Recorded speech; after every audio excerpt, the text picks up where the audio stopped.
नमस्कार दोस्तों, कैसे हैं आप लोग। बात करेंगे सुज़लॉन एनर्जी की। देखिए, सुज़लॉन एनर्जी के बारे में जैसे कि मैं आपको बता रहा था पिछले 3 दिनों से कि गिरावट हो सकती है, कंसोलिडेशन हो सकता है और वही आज के डेट में एग्जैक्टली होता हुआ नजर आया। 4% की गिरावट हुई है। एचडीएफसी ने जो 28 करोड़ शेयर बेचे हैं, क्या कुछ अपडेट है यहाँ पर, क्यों बेचा गया और अब क्या हो सकता है, उसके साथ में कितनी गिरावट पॉसिबल है। ऑलरेडी हमने अभी वीडियो डाली थी, उसमें हमने डिस्कस किया था। फर्दर और जो चीज़ें छूट गई थी उसको इस वीडियो में हम डिस्कस करने वाले हैं, क्योंकि वीडियो लंबी हो जाती है। लगभग 11 मिनट की वीडियो हो गई थी, तो उसको हम शॉर्ट में कंप्रोमाइज़ तो नहीं, लेकिन बिल्कुल सारा डाटा आप लोग के लिए हम यहाँ पर लेकर आए हैं। तो रिक्वेस्ट एक ही रही कि वीडियो यदि अच्छी लगे तो लाइक करके हमें ज़रूर मोटिवेट कर, चैनल को सब्सक्राइब कर ले ज़बरदस्त जेन्युइन कंटेंट के लिए। तो आज जैसा कि गिरावट, जैसा हम पहले बता रहे थे आप लोगों को कि गिरावट हो सकती है, गिरावट पॉसिबल है। अब कैसे बता रहे थे कि गिरावट हो सकती है, तो कोई हमें हर चीज़ पता नहीं होती है। देखिए, सिंपल आप यहाँ पर यदि चार्ट के थोड़ी बहुत एनालिसिस, पहले हम थोड़ी एनालिसिस कर लेते हैं, उसके बाद जो खबर है उस पर भी चलेंगे। यदि आप चार्ट की थोड़ी बहुत भी यहाँ पर एनालिसिस करेंगे तो आपको पूरा का पूरा प्राइस एक्शन समझ में आ जाएगा। समझ में आ जाएगा कि प्राइस जो है नेक्स्ट डे किस तरह की मूवमेंट हो सकती है। मतलब कि 60-70% आपको पता चल जाएगा, 100% तो नहीं बता सकते हैं। यहाँ पर देखिए, जो हमें मूवमेंट नज़र आ रही थी। देखिए, एक ट्रेंड क्या फॉलो कर रहा था सुजुलो एनर्जी। सुजुलो एनर्जी के अंदर एक ट्रेंड चल रहा था कि स्टॉक के अंदर तेजी आती थी, फिर थोड़ी कंसोलिडेट होती थी। ठीक है, यहाँ कंसोलिडेट हुई, फिर तेजी आती थी, फिर कंसोलिडेट होती थी, फिर तेजी आती थी। लेकिन यहाँ हुआ क्या, देखिए, यहाँ तो गिरावट तो हुई। ठीक है, गिरावट 4 दिन तो हुई, लेकिन जब तेज़ी आने की बारी आई तो 2 दिन भी सही से तेज़ी नहीं बनी और अगले ही तीसरे दिन यहाँ पर गिरावट हो गई। हालांकि इस तरह की पहले नहीं हुआ करती थी। देखें, कंसोलिडेट के बाद तेज़ी बनती थी, कंसोलिडेशन के बाद तेज़ी बनती थी, कंसोलिडेशन के बाद तेज़ी बनती थी। लेकिन इस बार ये जो पैटर्न है वो थोड़ा सा अलग नज़र आ रहा है अपने पास्ट जिस तरह का भी यहाँ पर हमें चार्ट बता रहा है। तो ऐसा क्यों हुआ? बस ऐसा इसीलिए हुआ है कि ये जो गिरावट हुई थी, गिरावट हो रही थी और फिर यहाँ पर सडन हमें एक बाइंग निकल कर आई। तो ये बाइंग क्यों हुई थी? बाइंग इसलिए हुई थी कि इसने 20 डेज पर सपोर्ट लिया और सभी को पता रहता है। देखिए, 20 डेज काम क्यों करती है, जितने लोग भी ट्रेड करते हैं मैक्सिमम लोगों को यह पता है कि यह 20 डेज पर ये सपोर्ट लेगा। तो जब जैसे ही प्राइस इस लेवल पर आई, सारे ने ऑर्डर्स लगाकर रखे हुए थे और जब सारे ऑर्डर्स एक साथ जब एक्सिक्यूट होते हैं तो सडन यहाँ पर बहुत ही बड़ी बाइंग निकल कर आती है और वही कारण है कि सडन आपको इस दिन जो है एक अपर सर्किट लगती हुई नजर आई थी। हालांकि वीकनेस अभी भी थी, जब तेजी बनी थी उस समय भी वीकनेस थी, केवल सपोर्ट का यहाँ पर खेल था। अगला ही दिन हमें ये इस चीज़ का इंडिकेशन मिलने लगा कि स्टॉक के अंदर गिरावट हो सकती है, क्योंकि ये जो कैंडल बनी थी, थोड़ा सा और जूम करके मैं आपको दिखाऊंगा। ये जो कैंडल बनी है, ये डोजी कैंडल, इसके अंदर काफ़ी कन्फ्यूजन रहता है, किसी को पता नहीं, बुल और बियर्स दोनों में कन्फ्यूजन रहते हैं कि स्टॉक किस तरह मूव करेगा। और यही कारण है कि जो ये कैंडल है वह डोजी बनी थी। अगला दिन हमें कन्फर्मेशन भी मिल गया, एक ज़बरदस्त बुलिस कैंडल बनी मारू बोजू। उसके बाद ये वीकनेस आई और इसको हम कह सकते हैं डोजी कैंडल। और उसका अगले दिन ये जो रेड कैंडल ने कंफर्म कर दिया कि स्टॉक के अंदर अभी वीकनेस है। और ये जो, जैसे कि अभी मैंने आप लोगों को बताया था, आज एक वीडियो डाली थी उसमें मैंने आप लोगों को बताया था कि एक बियरिश इनगल्फिंग पैटर्न है। छोटी सी ये जो कैंडल है, ग्रीन कैंडल है, उसको पूरा पूरा खा लिया है इस रेड कैंडल ने और इस दोनों को हम कहते हैं एक साथ में बियरिश इनगल्फिंग। ठीक है, हालांकि इसके बाद थोड़ी सी गिरावट बनती है, मतलब जो पैटर्न है बियरिश इनगल्फिंग की, उसके बाद गिरावट होती है। लेकिन हम एग्जैक्टली सुलोन के अंदर नहीं कह सकते हैं कि इसके अंदर भी गिरावट होगी ही।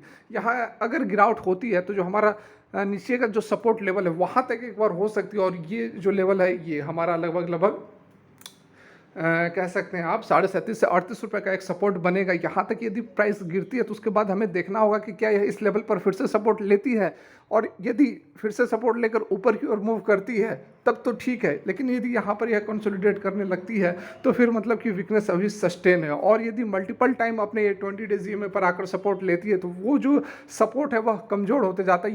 यह भी बात है हमने ऑलरेडी यहाँ पर डिस्कस की हुई थी।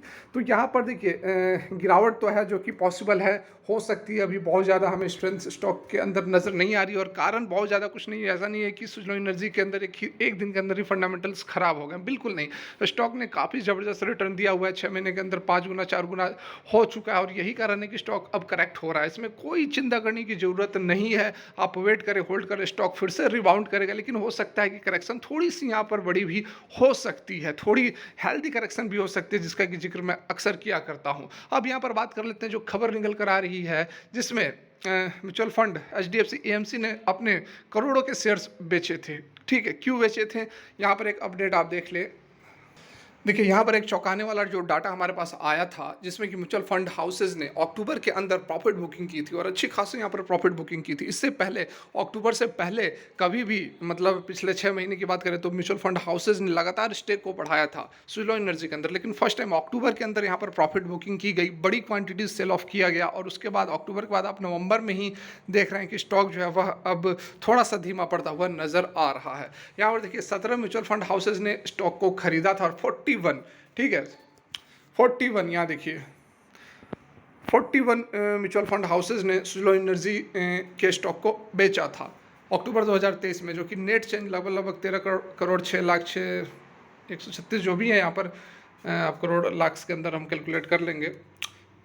तो ये जो बड़ी चेंजेस यहाँ पर होता हुआ नज़र आया है। और फर्दर आप यहाँ पर देखो तो क्या कुछ जो डाटा निकल कर आए हैं, जिसमें कि अक्टूबर के अंदर जो होल्डिंग्स है हमारी, वो लगभग यहाँ पर 70 से 72 म्यूचुअल फंड हाउसेज ने होल्ड किया हुआ है।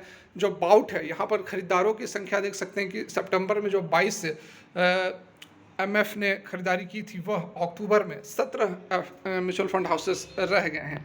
और एक जो अपडेट यहाँ पर निकल कर आ रही है, ये चीज़ देखिए थोड़ी सी आपको ज़रूर सोचनी चाहिए। यहाँ पर देखिए, ये देखिए HDFC large and mid cap fund growth was the highest seller of लगभग 27 crore shares in October 2023, constituting 0.20 of the paid up equity of the company. ठीक है, तो यहाँ पर सबसे बड़ी जो बिकवाली की गई है वह HDFC लार्ज और मिड कैप जो फंड है उसके द्वारा की गई है। हालांकि यूटीआई मल्टी एसेट ने भी खरीदारी की है, इन्होंने सबसे बड़ी खरीदारी की है और इन्होंने सबसे बड़ी बिकवाली की है। लेकिन आप यदि देखोगे डिफरेंस को तो यहाँ पर लगभग 27 करोड़, इकाई दहाई सैकड़ा हज़ार 10,000 लाख 10 लाख करोड़ 27 करोड़, यहाँ पर लगभग 6 करोड़ 22 लाख 7,460 क्वान्टिटीज़। तो 27 और 6 करोड़ में से भी आप माइनस करोगे तो फिर भी 21 करोड़ जो शेयर्स है वो नेट में यहाँ पर हमें बिकवाली हो रही है। इन दोनों की केवल बात कर रहे हैं, इन दोनों फंड हाउसेस की बात कर ले तो 21 करोड़ की नेट अभी भी बिकवाली सुज़लॉन एनर्जी के अंदर की गई है। तो बहुत ही यहाँ पर लोग जो है वह कॉशियस होते हुए नज़र आ रहे हैं, म्यूचुअल फंड हाउसेस नज़र आ रहे हैं। लेकिन एक चीज़ आप यह भी अच्छे से समझ लो कि म्यूचुअल फंड हाउसेस ने जो अपने स्टेक को ट्रिम किया है, पार्शियल प्रॉफिट बुकिंग की है, यहाँ पर पूरा का पूरा माल नहीं निकाला है। करोड़ों करोड़ों, मान ली 100 करोड़ का माल था तो उसमें से 20-30 करोड़ का माल निकाल लिया, बाकी अभी भी 60 से 70 करोड़ का माल बचा हुआ है, जो कि मैंने ऑलरेडी आप लोगों को काफ़ी दिनों से कह रहा था। जब ये स्टॉक 40 से 41 के आसपास हाई लगा रहा था उस समय मैंने आप लोगों को बोला था कि डेफिनेटली यहाँ पर जो है पार्शियल प्रॉफिट की जानी चाहिए। अगर यदि नहीं बोला था तो आप कमेंट करके बताओ। वही चीज़ यहाँ पर म्यूचुअल फंड हाउसेज ने भी किया, बहुत कोई बड़ा कुछ नया यहाँ पर नहीं किया है। ठीक है, फिलहाल के लिए वीडियो यहीं तक। यदि इन्फॉर्मेशन काम की लगी हो तो लाइक करें, चैनल को सब्सक्राइब कर ले जबरदस्त जेन्युइन कंटेंट के लिए। Have a great day.